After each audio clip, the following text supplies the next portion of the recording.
sa unang pahina ng ating kabanata. Sa simula ng kabanata ng kwento nating dalawa, sa siklab ng mga mata na pagtanto na sa akin ikaw ang nagpapasaya. Sa alingawngaw ng tunog ng batingaw na parang ng tunog ng aking puso ay tuluyang nahulog sa'yo, na parang bulalakaw. Sa bawat minuto, segundo, at sa bawat sulok ng mundo, ikaw ang anino na hinahanap-hanap ng mga mata ko. Sa oras na parang ibang tao na ako, nakita mo sa likod ng aking simangot kung sino ako.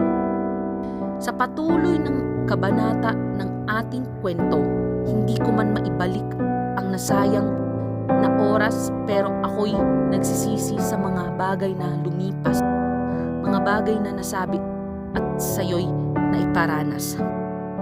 Dahil ako'y takot na sa kwentong ito, baka hindi ka na bahagi ng dulo. Bagkus hanggang pamagat na lang tayo. Walang timbang ng kahit anong bagay sa mundo kumpara sa bigat ng loob ko. Kung ang ating kwento ay walang tayo. Mahal kita, ngunit ako lang ang may alam.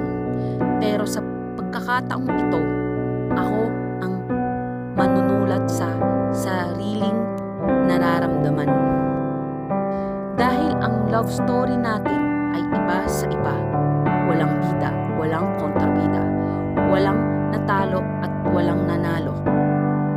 Kahit gaano kaganda ang bawat kabanata ng ating kwento, kung hindi ako susugal, walang wakas